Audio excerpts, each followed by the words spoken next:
Bonjour. Alors, nous en sommes à la 28e vidéo et je voudrais vous rappeler ce que nous avons vu la dernière fois parce que ça fait déjà un petit moment. Alors, vous vous souvenez, je vous avais parlé donc de ce qu'est la perception, hein. Il y a d'abord projection dans le cerveau et c'est à la suite de quoi nous percevons, hein. La perception est tributaire en somme de notre projection. Et cette projection, eh bien, elle est tributaire de beaucoup d'autres choses. Voilà. Donc, il y avait ces trois volets dont je vous avais parlé, de la conscience limitative, cette conscience limitative due au filtre que nous avons, hein. C'est ce filtre qui est soit euh, laisse de côté tout simplement les détails qui paraissent gêner pour reconnaître ce qu'on veut reconnaître. Ensuite, ou bien il reconnaît d'emblée euh, tout ce que l'objet nous parle, ce dont l'objet nous parle, et à ce moment-là, toutes les données vont être enregistrées, et à ce moment, il y a donc confirmation de ce qu'on croit reconnaître, ce qu'on veut que cela soit. Cette perception, c'est toujours, on veut toujours reconnaître un sens, et d'une manière consciente ou inconsciente, hein. Euh, c'est basé tout simplement sur les convictions, les croyances, les conditionnements de toutes sortes, et c'est une structure basique, on n'y peut rien, c'est ainsi, nous sommes ainsi faits. Voilà. Euh, je vous avais parlé du deuxième volet qui est donc, c'est ce qu'on appelle la dissonance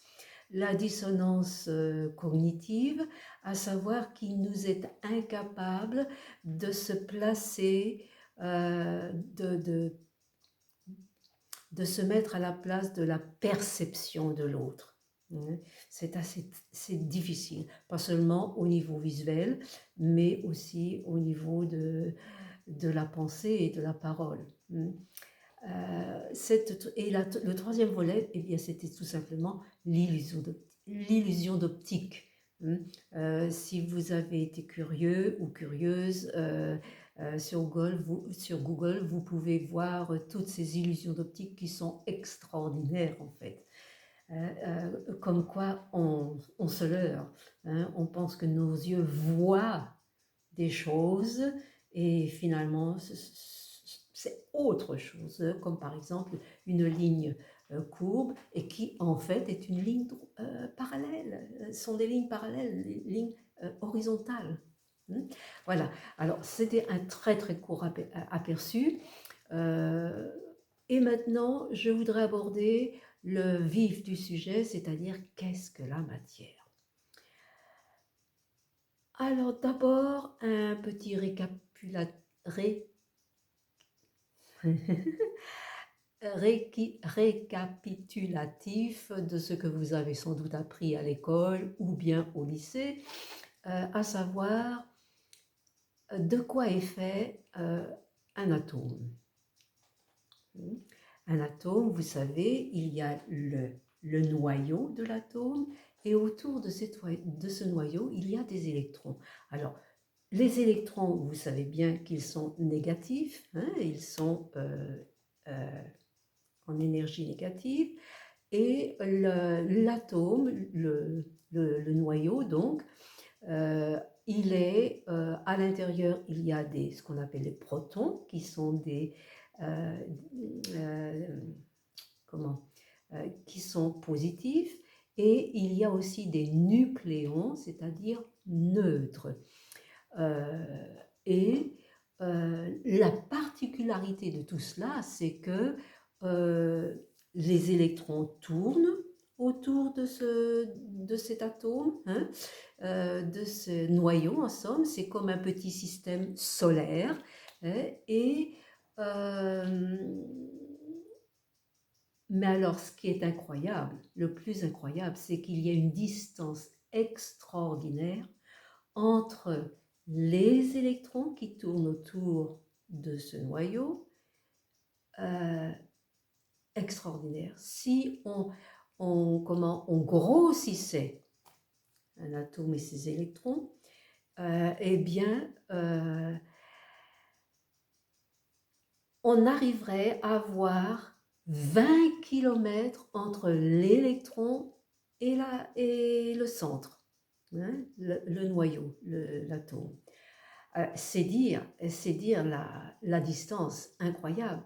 Et qu'est-ce qu'il y a entre cela, entre l'atome et l'électron? Il n'y a plus de matière, rien, c'est le vide, c'est le vide, vous entendez? Il n'y a plus de réalité physique. C'est ça l'essentiel, c'est ça l'important. Eh bien, ce vide qui est rempli d'énergie. Et cela est fondamental pour la manifestation, hein, le sujet global avec lequel j'ai commencé ces vidéos. Voilà. Alors, retenez bien ceci. Il y a une autre particularité, mais je vais m'en tenir à cela ce soir parce que je ne suis pas du soir et je ne voudrais pas faire de bavure et je pense que mon portable commence à être chargé.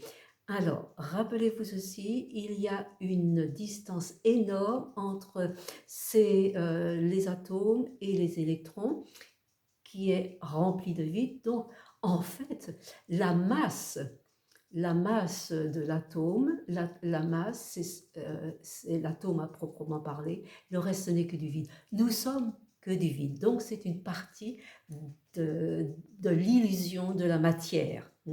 Il y a une deuxième partie qui est encore plus importante, dirons-nous, mais enfin, les deux sont fondamentales, on est ainsi fait. Et cette deuxième partie, je vous en parlerai dans la vidéo 29. Je vous remercie beaucoup. Si ça n'a pas été clair, s'il vous plaît, envoyez-moi un petit commentaire. J'en suis toujours ravie. Au revoir, à bientôt.